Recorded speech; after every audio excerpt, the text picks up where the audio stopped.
काय आहे की अंगणवाडीचा संप 4 डिसेंबर पासून चालू आहे, तो आजतागायत चालू आहे, अजून संप मिटण्याची चिन्ह नाहीयेत। पण काही सरकारी अधिकारी, उदाहरणार्थ आपल्या जिल्ह्याचा जिल्हा कार्यक्रम अधिकारी भोसले किंवा प्रजित नायर असोत, प्रकल्प अधिकारी असोत, त्यांच्या सुपरवायझर असोत, हे सगळे सरकारी कर्मचारी मिळून हा संप चिघळवण्याचा प्रयत्न करीत आहेत। खरं तर 4 डिसेंबर पासून 3 जानेवारी पर्यंत बायका संपावर आहेत। आयुक्त म्हणाले स्वयंसेवक नेमा गावातला त्यानं अंगणवाडी उघडू देत, आहार बचत गटांनी देऊ देत वगैरे वगैरे, पण त्यांचे सगळे प्रयत्न फेल गेलेत। आणि म्हणून आता हा संप मोडल्याशिवाय काही होत नाही, म्हणून सरकारी यंत्रणेने तू कर मारल्यासारखं मी करतो रडल्यासारखं असावं कदाचित, आणि अंगणवाडी कर्मचाऱ्यांना दहशत देऊन, विशेषतः नव्यानं लागलेल्या ज्या नवीन आहेत त्यांचं पहिलाच हे आंदोलन आहे, अशा बायकांना दम देऊन त्यांना अंगणवाडीत बोलवून त्यांना अंगणवाड्या उघडायलाच पाहिजेत, नाही तर तुमच्या नोकऱ्या जाणार, असं या जिल्ह्याचा अधिकारी भोसले, संतोष भोसले त्याचं नाव आहे, पण असंतोषाचा जनक आहे असं मी म्हणते।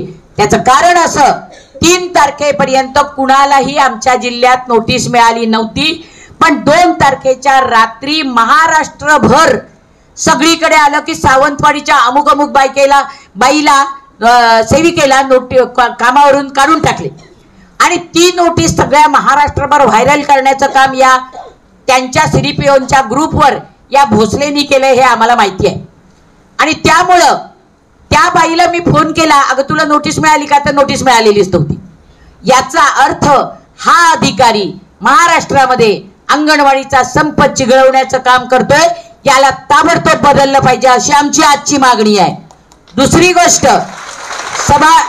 आझाद मैदानावर जवळजवळ 20,000 बायका जमल्या असताना या जिल्ह्याचे, या राज्याचे शिक्षण मंत्री दीपकबाई केसरकर, या जिल्ह्याचे, या महाराष्ट्राचे ग्रामविकास अधिकारी, ग्रामविकास मंत्री गिरीश महाजन साहेब, विरोधी पक्षनेते वडेट्टीवार साहेब, स्वतः मुख्यमंत्री, हे सगळेजण मैदानात आले, मोर्चा समोर बोलले, आणि मुख्यमंत्री कधी नाही ते जवळजवळ 1.5 तास आमच्याशी बोलले। ते परदेशात गेले होते, त्यांनी दुसऱ्या दिवशीची आम्हाला भेटीची वेळ दिली होती, पण तरीही ते आमच्याशी बोलले, अतिशय चांगली बोलणी झाली।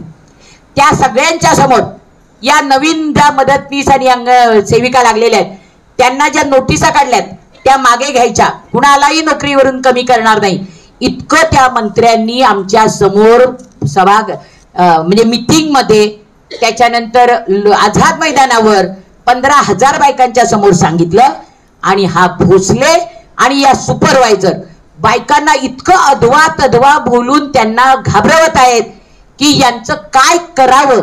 या मंत्र्यांनी सगळ्यांनी सांगितलं त्यांना घालतोच बदली घालून। पण तुम्हाला एक उदाहरण सांगते, आमची कडावलची एक दुखंडे नावाची बाई, तिचं बाळणपण अवघड असल्यामुळे कित्येक दिवस ती औषधं घेते। परवा दिवशीपासून ती ऍडमिट होती, 5 तारखेपासून, आणि तिला फोन केला, तुला नोकरीवरून काढण्याची नोटीस दिली, नोटीस घ्यायला ये। ती म्हटली मी ऍडमिट आहे। त्या दवाखान्यामध्ये काय, त्या सुपरवायझरचं नाव वळवी नावाची सुपरवायझर दवाखान्यात गेली आणि तिला तिथं नोटीस दिली। त्या बाळाला, त्या नाजूक आईला काय जर कमी जास्त झालं असतं तर ह्यांचं काय केलं असतं बाई, ह्याची ना जाणीव आहे काय?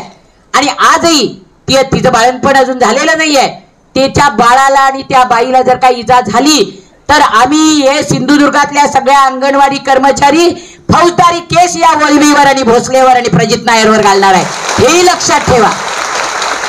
पन्हाळ्याची आमची एक बाई अंगणवाडी सेविका वारली या धसक्यानं, या तेव्हा हा संप शांततेने चाललेला होता, तो मिटायलाही आलेला होता मुख्यमंत्र्यांच्या सांगण्यावरनं, पण केवळ या भोसलेनं ती फीत सगळ्या महाराष्ट्रभर व्हायरल केल्यामुळे परत संप चिघळला। आणि जोपर्यंत या बायकांना सन्मानानं संप मिटल्यानंतर, जोपर्यंत संप घेत नाहीत कामावर, तोपर्यंत हा संप राहील, चालू राहील। तो आजही चालू आहे, उद्याही चालू राहील। अक्का ज्या कुणा भगिनींना आमच्या घाबरवून अंगणवाड्या उडायला लावला असेल त्यांना मी नम्र विनंती करते की संघटना तुमच्यासाठी भांडते आहे, मानधनवाढ द्यायची, पेन्शन द्यायचं, ग्रॅज्युइटी द्यायची, नवीन मोबाईल द्यायचे, ही सगळ्या गोष्टी मागच्या अर्थसंकल्पात कबूल करूनही सरकारनं अजून दिल्या नाही आहेत. त्यामुळं आता त्यांच्यावर विश्वास कसा ठेवायचा हा आमच्या समोरचा प्रश्न आहे. म्हणून या सगळ्या मागण्या लेखी आपल्या समोर येईपर्यंत आम्ही हा संप मागे घेणार नाही आहोत. आणि मला आशा आहे की सरकारला कुपोषणाची खरंच भीती वाटत असेल, त्यांना जर मुलांची खरंच काळजी असेल तर त्यांनी लवकरात लवकर आमच्याशी बोलणी करून या आपण सांगितलेल्या आणि ज्या चर्चा केल्या त्या सगळ्या मागण्या कागदावर उतरून त्याला टाइम बाउंड काही पिरियड द्यावा आणि हा संप थांबवावा. आम्हाला पण या संपाची हौस नाहीये, पण मागचा अनुभव लक्षात घेता मागचे पाडे 55 होऊ नयेत एवढीच आमची अपेक्षा आहे. कारण गेल्या अर्थसंकल्पीय अधिवेशनात त्यावेळेचे मंगलप्रभात लोढा नावाचे महिला बाल कल्याण मंत्री होते, त्यांनी सभागृहाच्या पटलावर सांगितलं की 8 दिवसात ग्रॅज्युइटी देतो. पेन्शनचा प्रश्न निकाली निघालेला आहे आणि म्हणून 1500 वाढ आत्ता स्वीकारा, म्हणून आम्ही एवढीशी वाढ स्वीकारली. पण त्यानंतर पेन्शनचा प्रश्न निकाली नाही निघालाय, अजून नाही निघालाय. त्यानंतर ग्रॅज्युएटीचा प्रश्न निकाली नाही निघालाय. मुख्यमंत्र्यांना सुद्धा खोटी बातमी हे अधिकारी देत असतात. मुख्यमंत्री म्हणाले 15,000चा मोबाईल तुम्हाला दिलाय. आम्ही म्हटलं कुठे आहे मोबाईल, आम्हाला दिलेलाच नाहीये. मोबाईल बंद आहेत जुने, काही जणांचे बादच झाले आहेत.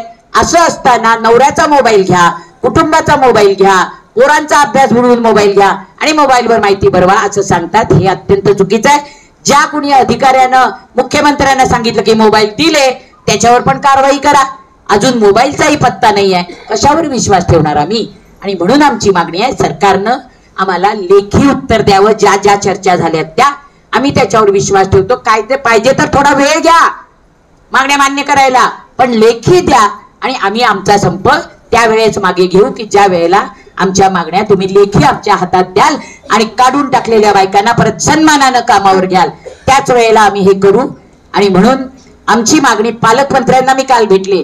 आमची मागणी आहे हा महाराष्ट्रात असंतोष पसरवणारा संतोष नावाचा असंतोषी माणूस जो कोण आहे त्याला आधी बदला, तर महाराष्ट्रातलं हे चिघळलेलं वातावरण कमी होईल. आणि आपण ज्या सुपरवायझर घरी जाऊन त्यांना नोटिसा देताना वाटेल ते बरळलेले आहेत अशा 8-10 बायका आमच्या रडारवर आहेत, या सगळ्यांना शिक्षा झाल्याशिवाय आम्ही आता गप्प बसणार नाही. एवढंच आमचं सरकारला मागणं आहे. आम्ही प्रजित नायरना खूप वेळेला भेटलो, ते सीईओ आहेत, त्यांनी ह्या सगळ्यावर कंट्रोल करायला पाहिजे, पण ते काहीही करत नाहीत. म्हणून यांची मिलीभगत आहे का असंही मला वाटतं. या भोसलेबद्दल आणखी एक महत्वाची मी गोष्ट तुम्हाला सांगते की आमच्या अंगणवाडीतल्याच काही बायकांना सोबत घेऊन त्यांना फितवून त्यांना अंगणवाडी युनियनच्या विरुद्ध भडकवण्याचं काम मालवणचे सीडीपीओ, मालवणची हजारे नावाची सुपरवायझर, हे भोसले, प्रजित नायर या सगळ्यांनी मिळून केले का काय माहित नाही. कारण डीएड शिक्षण पदविका म्हणजे डीएड हे फुल टाइम जॉब आहे, फुल टाइम ट्रेनिंग आहे ते. पण एक अंगणवाडी बाईला विशेष सवलत देऊन, ती कशाच्या आधारे दिली आहे मला माहित नाही, विशेष सवलत देऊन तिला डीएड तिचं 1 वर्ष पूर्ण झालं, दुसरं आता संपत आलं तरी या अधिकाऱ्यानं ती अंगणवाडीत नसते हे कळत नाही की काय देण्या घेण्यावरने हे झालंय. याची चौकशी आयुक्तांनी केली पाहिजे अशी मी आयुक्तांच्याकडे या निमित्तानं मागणी करते. आणि आजही संपावर असताना इतक्या भगिनी सगळ्या इथं आल्यात आणि आपणही ते दृश्य चित्रित केलं त्याबद्दल तुम्हालाही धन्यवाद देते. जय हिंद, जय महाराष्ट्र. अंगणवाडी कर्मचारी एकजुटीचा, अंगणवाडी कर्मचारी एकजुटीचा. अरे कोण म्हणतो देणार नाही, अरे कोण म्हणतो देणार नाही. वेतन आमच्या हक्काचे, वेतन आमच्या हक्काचे, बोनस आमच्या हक्काचा, बोनस आमच्या हक्काचा. कोण म्हणतो देणार नाही. मानधन नको, मानधन नको, भाऊबीज नको, भाऊबीज नको, भाऊबीज नको. कोण म्हणतो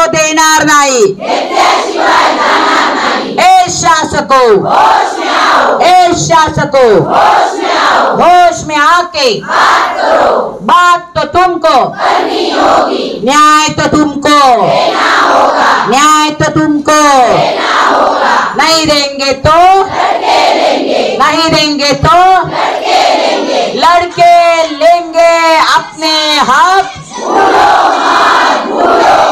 लड़के लेंगे अपने हक। कौन लड़ेगा? हम लड़ेंगे। कौन लड़ेगा? हम लड़ेंगे। कैसे लड़ेंगे? कैसे लड़ेंगे? अंगणवाडी कर्मचारी एकजुटीचा, अंगणवाडी कर्मचारी सभेचा